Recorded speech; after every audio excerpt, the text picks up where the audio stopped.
Hi people, welcome to Tactim channel. Hope you're doing well. Today I'm going to show you how to hide your Facebook friends. So let's go to Facebook first. Click on three dash icon which is top right corner with your profile picture. Now just scroll down and you will find settings and privacy. Click on this. Now go to privacy shortcuts, the second one.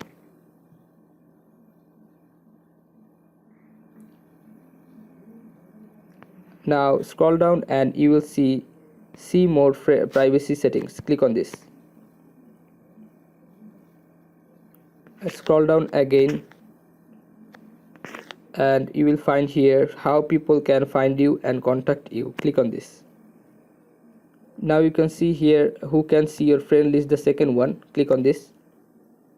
Now just set it to only me to hide it. If you want to hide it, just set it to only me. If you want to do it public, just click on public. It's your choice. So if you want to hide it from your friends, then just click on only me. This is how you can hide your Facebook friends. Okay guys, if you find this video helpful, then give a thumbs up and don't forget to subscribe the channel. Thank you so much for watching the video.